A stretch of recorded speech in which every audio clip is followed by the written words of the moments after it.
Hello students. आज हम class 9 के चैप्टर नंबर 12 माखनलाल चतुर्वेदी जी की रचना एक कविता कैदी और कोकिला की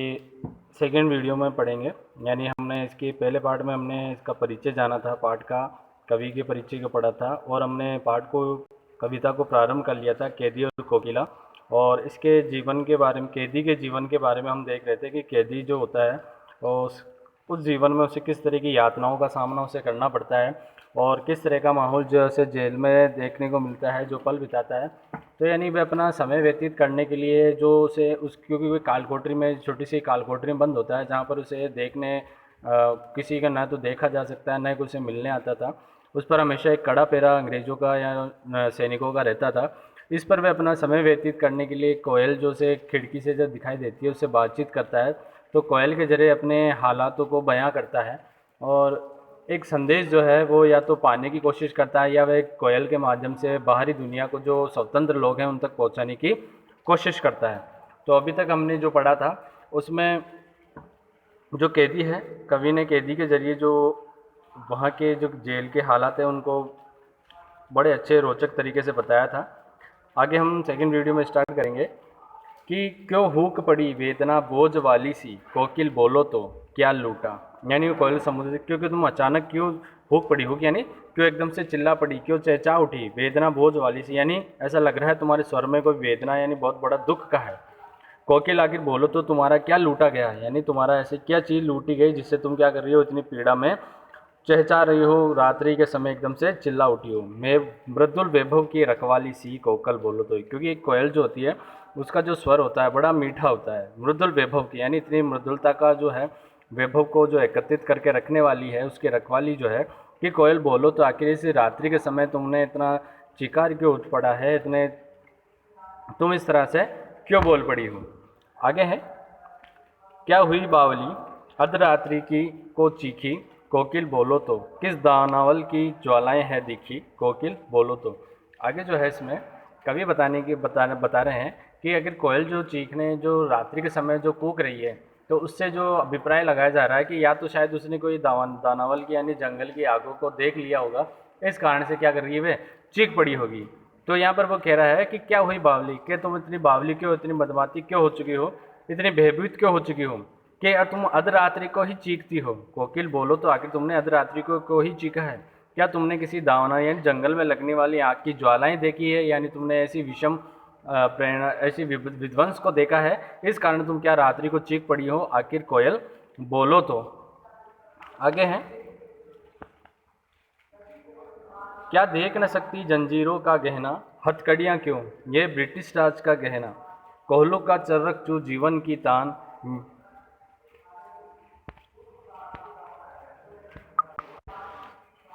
गिट्टी पर उंगलियों ने लिखे काम, हूँ मोट खींचता लगा पेट पर जुआ, खाली करता हूँ ब्रिटिश अकड़ का कुआं, दिन में करुणा क्यों जगह रुलाने वाली, इसलिए रात में गजब ढहा रही है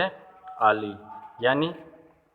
इसमें हम देखें कि इस पंक्ति के माध्यम से कवि ने जो है कैदी के जीवन पर जेल के असर का जो चित्रण हुआ है वो यहाँ हमारे सामने प्रस्तुत किया है कि वहाँ पर बेड़ियाँ और हथकड़ियाँ ही कैदी का गहना बन जाती है। क्योंकि जो कैदी होते हैं जिनको जेलों में रखा जाता है, तो उनको क्या किया जाता है, उनको पैरों में बेड़ियाँ और हाथों में हथकड़ियाँ डाली जाती है, तो वो उनके लिए क्या माना जाता है कि वो इनका गहना बन जाता है। कोहलू चलने से जो जोर जोर से चरण चूक की आवाज़ें आती हैं, वही कैदी का जीवन गान बन जाता है। यानी गाने का रस नहीं रह जाता, केवल यही जो आवाज़ें आती है यही उसका क्या बन जाती है, गान बन जाती है। कोहलू के से डंडे पर कैदियों की उंगलियों के निशान बन जाते हैं, क्योंकि दिन रात वैसे चलाया करता है। क्योंकि जो हमने यहाँ पढ़ रहे, जो हमने बात करी थी कि स्वतंत्रता सेनानियों को जो जेलों में जो यातनाएं दी जाती थी, इतनी पीड़ादायक होती थी कि जो उन्हें कोहलू के द्वारा जो काम करवाया जाता है उससे उनके क्या, उनके कोहलू के डंडे पर निशान तक पड़ जाते थे और ऐसा लगता था जैसे उस पर गाने उकेर दिए हो, यानी जो निशान पड़े हैं उस पर क्या कर दिए गए हों, उनके गाने उकेर दिए गए हों। आगे कवि को लगता है कि जो जुआ खींच रहा है, यानी कैदी जो जुआ खींच रहा है, वह अंग्रेजों की अकड़ का कुआं साफ कर रहा है। क्या कर रहा है, अंग्रेजों की अकड़ का, यानी वह क्या कर रहा है, अंग्रेजों की यातनाओं से परेशान नहीं हो रहा है, वह फिर भी काम किए जा रहे हैं। यानी अंग्रेजों को फिर भी, जो अंग्रेज जो उनको दबाने की कोशिश में है, वह इनसे दब नहीं रहा है, वह इनसे क्या नहीं कर रहा है, हार नहीं मान रहा है। आगे जो कोयल है उसे कहते हैं कि दिन में शायद करुणा को जगाने का तुम्हें समय नहीं मिलता होगा, क्योंकि दिन में तुम्हारे अंदर बहुत करुणा बढ़ती होगी देख देख कर तुम्हारे जो देश की व्यवस्था है, इसीलिए रात के समय कोयल जो है, कोयल के रूप में भी कैदियों को क्या कर रही है, ढांढस बंधाने का काम कर रही है। तो आगे देखें कि जो कोयल है वह उनके जो है उनकी जंजीरों के बारे में बात करती है कि वह कैदी जो है कोयल क्या देख ना सकती जंजीरों का कहना, यानी जो हमें जंजीरें जो हमारे पर पड़ी है, यानी हमें जो बांध कर रखा गया, यानी जेल के अंदर भी हमें किस में रखा जाता है, जंजीरों को। तो जंजीरें हमारे क्या बन गई है, ये गहना बन चुका है। तो यानी तुम हमारी इन जंजीरों का गहना नहीं देख सकती क्या, हथकड़ियाँ क्यों, ये से बेड़िया हथकड़ियाँ क्यों कहती हो, ये तो क्या है, ये ब्रिटिश राज का गहना है। ये तो क्या है, ब्रिटिश शासन के खिलाफ जो भी आवाज़ उठाता है या उनका विरोध करता है वह उन्हें गहने के रूप में क्या पहना देता है, उन्हें जंजीरें पहना देता है। तो ये क्या है, ये ब्रिटिश राज का गहना है जो हम जैसे देशभक्तों को पहनने को मिलता है। आगे देखिए कोहलू का चरक, जो जैसे हमने बात करी कोहलू, आपने देखा होगा अपने बाजार में यहाँ जो होता है कि जो तेल निकालते हैं, यानी जो तेल का तेल आपने देखा होगा कि एक बड़ा सा जो होता है, एक बेल के द्वारा जो तेल निकाला जाता था, उस जो बना पात्र होता है उसे कोहलू बोला जाता है। कोहलू का मतलब होता है कि एक जो बड़ा एक गड्ढे नुमा जो पात्र होता है, यानी जो लकड़ी का बनाया होता है, उसके अंदर जो भी अनाज वगैरह होते हैं, जैसे तिल होता है, तिल को भर दिया जाता है, उसमें एक लकड़ा रहता है, लकड़े से को एक जोड़कर, यानी जैसे बेल होता है, बेल के गले पर लटकाया जाता है। फिर जो बेल होता है वो क्या करता है, उसको गोल गोल उस पर घूमता रहता है, और घूमने के साथ क्या होता है कि वो जो तिल रहता है वो क्या होता है, पिसता सा जाता है, और उससे क्या निकलता है, तेल निकलता है। तो ये तो बेलों का काम होता था, लेकिन इस ब्रिटिश राज में जो देशभक्त है उनसे भी क्या रहा है, कोहलू का काम कराया जाता है। कोहलू का बेल, जैसे एक मुहावरा भी है, कोहलू का बेल जो होता है, यानी वो एक ही जगह क्या करता रहता है, घूमता रहता है, क्योंकि उसकी आंखों पर पट्टी बांध दी जाती है। तो वह तो अपने आप मन से क्या सोचता है कि मैं तो घूम रहा हूँ, लेकिन वास्तव में क्या होता है, वह घूम रहा नहीं होता है, वह क्या होता है, वो एक जगह घूम रहा होता है। तो यहाँ पर भी जो है देशभक्तों की ऐसी स्थिति है, कैदियों की ऐसी स्थिति है। तो आगे वो बताता है कि कोहलू का चर्रक जीवन की तान, यानी जो कैदी है वहाँ पे ये समझता है कि जो कोहलू को चलाने के बाद जो चरक की आवाज़ें आती है, वही क्या हो गई है, केवन जो कैदी है उसके जीवन का गान बन चुका है, यानी वही उसके लिए क्या बन चुके हैं, गाने बन चुके, क्योंकि बाहर की दुनिया से उसे न तो कोई आवाज़ें आती है, न ही किसी तरीके का आज़ादी का अनुभव उसे होता है, केवल इसी जीवन में व्यतीत करता है। तो इस कारण से वही उसे क्या लगती है, जीवन की तान उसे सुनाई देती है, जीवन का गाना ही उसे वही सुनाई देता है। गिट्टी पर उंगलियों ने लिखे गान, अब जो गिट्टियाँ उठाता है, यानी जो और अधिक काम करता था दूसरे, उन गुट्टियों पर उसके अंगुलियों ने गान लिखे, यानी उसने क्या करा, उसने मेहनतों से उनको उठा उठक के इतना बनाया है कि ऐसे उंगलियों से उसके क्या बन जाते हैं, निशान तक बन जाते हैं। हूँ मोट खींचता लगा पेट पर जुआ, जुए से यहाँ पे मैंने देखा था कि जो जुआ गले में, जो बेल के गले में डाला जाता था, जिससे वो क्या करता था, खींचता था। खींचने का मतलब है कि वो घूमता रहता था, मोट यानी रस्सा जो होता है। हूँ मोट खींचता लगा पेट पर जुआ, जो पेट पर बांध कर उसे लगातार घूमता रहता था। खाली करता हूँ ब्रिटिश अगर का जुआ, और जो उतना मतलब कठिन परिश्रम करके, यानी वो जो उनके अत्याचारों को सहन करता है, तो ऐसे कर रहा है, उसे ऐसा प्रतीत होता है कि मैं क्या करता हूँ, ब्रिटिश अकड़ का जो कुआं, यानी ब्रिटिश जो है उन लोगों में जितना अकड़ भरा हुआ है, मैं उनका कुआं क्या करता हूँ, रोज़ खाली करता हूँ। क्योंकि पानी निकाल के मोट का जो काम आता है, वो हमने देखा बड़े कुएँ जो होते थे उसमें जो रस्सी से खींचते थे पानी को, और ये देखा है कि कई सारे होते थे जो जो कोल्लू की तरह होता था कि उसमें गोल गोल घुमा जाता था और फिर पानी क्या करता था, ऊपर खींचा जाता था। तो यहाँ पर कैदी के पेट पर अपना जुआ बांध कर क्या करता है, उस मोट के सारे पानी को खींचता है। तो यहाँ पर ऐसा प्रतीत होता है कि जो कैदी है वे क्या कर रहा है, ब्रिटिश अकड़ का जो कुआं है उसे रोज़ क्या करता है, खाली करता है, यानी पानी निकालते रहता है। आगे जो कोयल है उसे संबोधित करते हुए कहता है कि दिन में करुणा क्यों जगे रुलाने वाली, इसलिए रात में गजब ढा रही है आली। यानी कि अब जो यहाँ पे समय की बात आई है कि ऐसा लगता है कि शायद दिन में करुणा इतनी बढ़ जाती होगी कि दिन में किसी को जगाने का या किसी को सचेत करने का मौका नहीं मिलता है, रानी रानी कोयल इसलिए क्या कर रही है, तो रात में क्या कर रही है, हम सबको हमारा ढांढस बंधाने आ जाती है। क्योंकि रात्रि के समय जब विश्राम करते हैं जितने भी कैदी होते हैं, जितने भी देशभक्त होते हैं, जब वो जेलों में बंद रहते हैं तो वो क्या करते हैं, विश्राम कर रहे होते हैं, तो उस समय क्या करती है, उनको ढांढस बंधाने आ जाती है। दिन में उनकी स्थिति देखकर उनमें क्या बढ़ जाती है, करुणा बढ़ जाती है।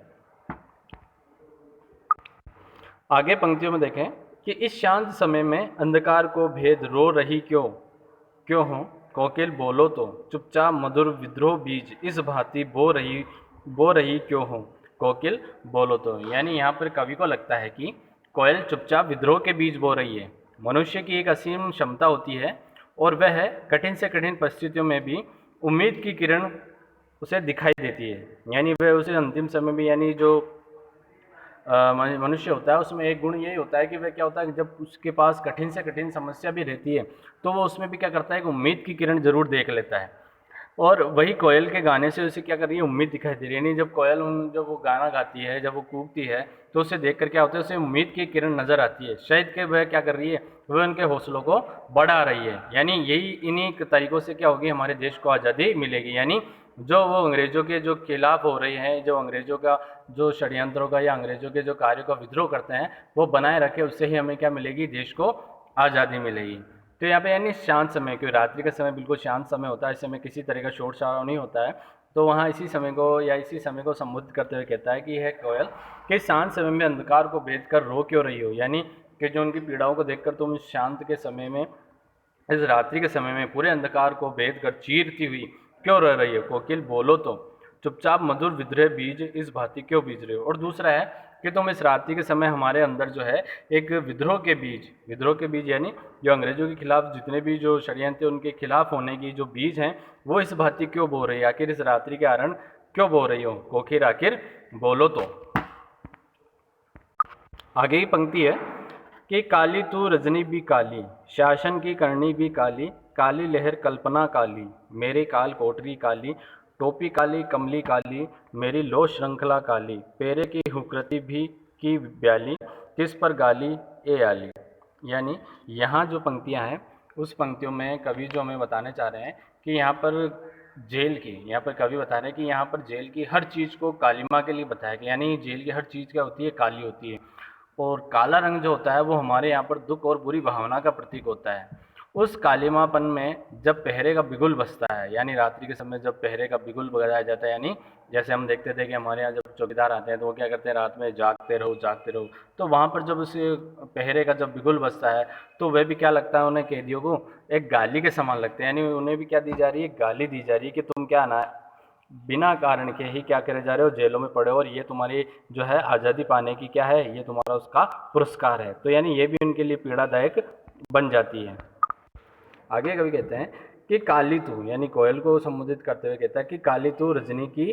रजनी भी काली, यानी तू भी कोयल भी जो होती है काले रंग की होती है, और रजनी यानी रात्रि जो होती है वे भी क्या होती है, काले रंग की होती है। और दूसरा, शासन की करनी भी काली, और जो शासन की करतूत है या शासन के जो कार्य यानी ब्रिटिश राज के जो कार्य है वे भी क्या है, काले यानी बहुत बुरे हैं। काली लहर की कल्पना काली, अब ऐसी बातों में जो लहर चढ़ती है, लहर यानी जो मन में भाव उठते हैं, उनकी जो कल्पनाएं उठती है वे भी क्या होती है, काली उठती है। क्योंकि जैसे बुरे समय में रहते हैं तो उस समय भी विचार कैसे होते हैं, बहुत बुरे बुरे। मेरी काल कोठरी काली, अब जिस काल कोठरी में रखा गया वे भी क्या हो चुकी है, काले रंग की हो चुकी है। अब रंग से मतलब हो जाता है काले रंग से हो जाता है, यानी उसमें कोई भी लिपा पोती नहीं होती है, तो इस कारण से वे भी पूरी तरीके से काले रंग की नजर आती है। दूसरी हमें टोपी काली कमली भी काली, यानी जो हमें पहनने को जो दिया गया है जो है टोपी भी काली है, जो कमली यानी कंबल जो दी गई है वे भी क्या है, पूरी काली है। मेरी रो श्रृंखला काली, और जिस जेल मुझे रखा गया है तो जेल में जो सलाखें होती है वे भी क्या है, काले रंग की है। पहरे की हुकृति की व्याली, हुकृति होती है यानी जो पहरे का जो बिगुल बजता था, व्याली का मतलब यहाँ पे सरपणी का, सरपणी यानी जो सांप भी होता है, यानी काले रंग का सांप कि यानी वो पहरे की जो बिगुल बजता है वे भी हमें क्या लगता है, बहुत काला। तिस पर है गाली है आली, तो यानी जब वो पहरे का बिगुल बजाया जाता है तब वह आवाज़ें जब की जाती है तब भी हमें क्या लगती है, वह गाली के समान लगती है। आगे है, इस काले संकट सागर पर मरने की मदमाती, कोकिल बोलो तो अपने चमकीले गीतों को, क्यों कर हो तेराती, कोकिल बोलो तो। आगे कवि का मानना है कि कोयल अपना मधुर संगीत उस काले संकट के सागर पर बेकार खर्च कर रही है। कवि को लगता है कि कोयल अपनी जान देने को आमादा है, यानी कोयल जो है इस विपरीत समय को यानी ऐसी स्थिति को देखकर वो भी क्या कर रही है, अपनी जान देने को, अपने प्राण न्यौछावर करने को आतुर हो जाती है। यानी इस काले संकट सागर पर जो हमारे ऊपर जो संकट आया है वो बड़े विशाल सागर के समान है, इस पर तुम मरने को मदमाती, यानी तुम मरने को इतनी मदमस्त हो चुकी हो कि तुम मरने के लिए, तो आखिर कोयल बोलो तो सही, तुम मरने को क्यों आती हो, अपने चमकीले गीतों को क्यों कर हो तेराती। क्यों कर से देखते हैं कि अपने चमकीले यानी जो कोयल होती है उसकी, जैसे हमने आवाज़ की बात करी थी, जो मधुर जो कंठ होता है उसका, मधुर जो आवाज़ होती है, उसको चारों तरफ क्यों फैलाकर अपने जो है अपने भावों को क्यों क्या कर रही हो, बेकार कर रही हो, क्यों मरने के लिए बेताब हो रही हो, आखिर कोयल बोलो तो। आगे है, तुझे मिली हरियाली डाली, मुझे नसीब कोठरी काली, तेरा नभ नभ भर में संचार, मेरा 10 फुट का संसार, तेरे गीत कहावे वह, मैं रोना भी मुझे गुना, देख विषमता तेरी मेरी, बजा रही तिस पर रणभेरी। अब यानी इस पंक्तियों में जो कवि है वह कहना चाह रहे हैं कि यहाँ पर एक गुलाम और एक आज़ाद ज़िंदगी का अंतर दिखाया गया है। यानी एक गुलाम जो होता है यानी इसको जेल में, एक जो स्वतंत्र है, उन दोनों में अंतर दिखाया गया है। और ये अंतर जो है वो ज़मीन, इनमें जो है अंतर जो होता है वो ज़मीन आसमान का अंतर दिखाया गया है। कि यहाँ पर दिखाया है कि यहाँ कोयल जो है खुले आसमान में घूमती है और कैदी जो है एक 10 फुट की छोटी सी जगह में रहना, क्योंकि कालकोठरी की जगह कितनी है, 10 फुट की छोटी सी जगह है जिस पर केवल वह आराम से सो सकता है, थोड़ा सा घूम फिर यानी ज़्यादा घूम फिर भी नहीं सकता है। लोग तो होते हैं जो कोयल के गाने पर प्रशंसा करते हैं, यानी जो कोयल गाती है तो लोग उसकी प्रशंसा करते हैं, और जो कैदी होता है उसके रोने पर भी क्या होता है, गुनाह होता है, यानी उसको रोने भी नहीं दिया जाता है। इस विषमता को देखकर जो कवि का मन होता है वो क्या हो जाता है, अंदर तक हिल जाता है, यानी इतना वह पीड़ित हो जाता है। तो यहाँ पर कहते हैं कि तुझे मिली हरियाली डाली, यानी जो कोयल है वह भी स्वतंत्र है तो उसे तो क्या है, बैठने के लिए हरी डाली मिलती है, और मुझे नसीब कोठरी काली, कि तुझे तो हरियाली यानी पेड़ पौधे यानी बाहर का पूरा संसार मिला है, और मुझे तो केवल क्या मिला है, मुझे तो काली कोठरी मिली है। तेरा नभ भर में संचार, यानी तू तो पूरे आकाश में कहीं पर भी घूम फिर सकती है, लेकिन मेरे लिए तो क्या है, ये काल कोठरी की जो 10 फुट जगह है, केवल यही मेरा संसार है, यही मैं क्या कर सकता हूँ, घूम फिर सकता हूँ। आगे कहते हैं, तेरे गीत कहावे वाह, रोना भी मुझे गुनाह, यानी जब तू गीत गाती है, जब तू कूदती है तो लोग तेरे गाने की क्या करते हैं, प्रशंसा करते हैं, लेकिन जब मैं रोता हूँ तो मेरा रोना भी क्या बन जाता है, गुनाह बन जाता है, तो मुझे रोने भी नहीं दिया जाता है। देख विषमता तेरी मेरी, बजा रही तिस पर रणवेरी, कि ये विषमता देख तेरी मेरी जो दोनों है, हमारे दोनों में ज़मीन आसमान का फर्क है, इस पर भी जो तिस यानी बजा रही थी इस पर रणबेरी, इस पर भी जो है जो अंग्रेज प्रशासन वो क्या है, रणबेरी यानी जो है युद्ध का आह्वान किए जा रहा है। आगे है कि इस हुकृति पर अपनी कृति से और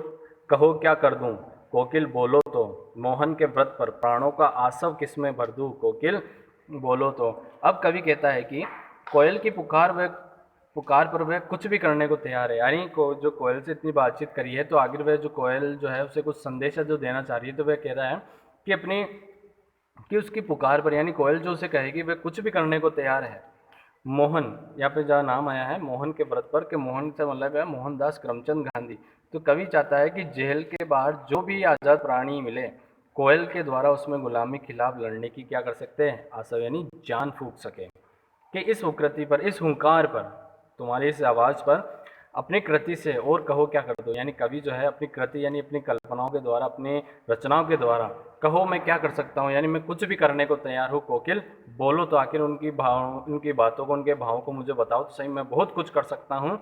मोहन के व्रत पर, जो मोहनदास करमचंद गांधी ने जो एक व्रत लिया है, यानी जो देश को आज़ाद करने का सपना लिया है, मैं उस पर क्या कर सकता हूँ, अब सब कुछ अपने प्राणों को न्यौछावर भी कर सकता हूँ। अपने प्राणों का आसव किस में भर दूँ, यानी जो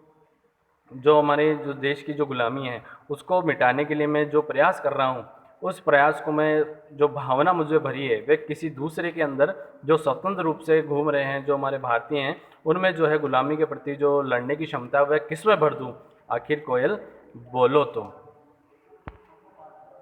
ये थी हमारी माखनलाल चतुर्वेदी कैदी और कोकिला की जो बातचीत हुई थी, यानी उसमें जो जेलों का जो जेलों की स्थिति बताई थी, और हमारे जो स्वतंत्र सेनानी होते थे, जो भारतीय होते थे, उनकी क्या मनोस्थिति यानी किस स्थिति से गुजरते थे, तो एक छोटी सी इस कविता के माध्यम से बताया गया है। और कोयल के जरिए ये भी दर्शाया गया है कि किस तरीके से वो है जो आज़ादी का सपना देख रहा है, यानी उन्हें ढांढस बंधाया जा रहा है और अपने देश को आज़ादी करने के लिए क्या हो रहे हैं, तत्पर हो रहे हैं। चलो आइए आगे हम प्रश्नों की बात करते हैं। पहला प्रश्न है, कोयल की कूक सुनकर कवि की क्या प्रतिक्रिया थी, यानी वह सुनकर क्या प्रतिक्रिया व्यक्त करता है। दूसरा है, कवि ने कोकिल के बोलने के किन कारणों की संभावना बताई है, यानी कोयल क्यों बोल रही है उसके कारणों की संभावना बताइए। तो जो संभावना यहाँ पर जो कवि ने अपने पदों के माध्यम से बताई है वो बताने हैं। आगे है, किस शासन की तुलना तम के प्रभाव से की गई और क्यों। किसके शासन की जहाँ हम बात कर रहे हैं ब्रिटिश शासन, उसकी तुलना किसके तम यानी अंधकार यानी अंधेरे के प्रभाव से की गई है। क्यों की गई है? तो उसके कार्यों के कारण। आगे चौथा प्रश्न है, कविता के आधार पर पराधीन भारत की जेलों में दी जाने वाली यंत्रणाओं का वर्णन कीजिए। यानी जब भारत हमारा गुलाम था उस समय जो हमारे स्वतंत्रता सेनानी होते हैं, जब उनको जेलों में रखा जाता था तो उन्हें किस तरह की यातनाएं दी जाती थी उनको बताना है। आगे है भाव स्पष्ट कीजिए। 5 का क्या है, मृदुल वैभव की रखवाली सी कोकिल बोलो तो। जब हमने पढ़ा था कि जो मृदुल वैभव यानी जो मृदुलता को वहन करती है यानी कोयल जो होती है मीठे कंठ वाली होती है। दूसरा है हूँ मोट खींचता लगा पेट पर जुआ खाली करता हूँ ब्रिटिश अकड़ का कुआ। छठा प्रश्न है, अर्धरात्रि में कोयल की चीख से कवि का क्या अंदेशा है, यानी कवि क्या सोच रहा है। सातवां प्रश्न है, कवि को कोयल से ईर्ष्या क्यों हो रही है, क्योंकि हमने देखा था कोयल तो क्या है, स्वतंत्र है, और जो कैदी है वो क्या है, कैद है एक जेल में। आगे है, कवि के स्मृति पटल पर कोयल के गीतों की कौन सी मधुर स्मृतियाँ अंकित है जिन्हें वे अब नष्ट करने पर तुली है। नवा प्रश्न है, हथकड़ियों को गहना क्यों कहा गया है, क्योंकि यहाँ पे जो है देशभक्त जो होते थे जब उन्हें जेलों में रखा जाता था तो वे उसे पुरस्कार रूप में हथकड़ियों को क्या मानते थे, अपना गहना मानते थे कि उन्हीं को धारण करने से आज़ादी मिलेगी। ठीक है बच्चों, 9 प्रश्न ही करने हैं, 10वां आपको नहीं करना है। ठीक है बच्चों, धन्यवाद।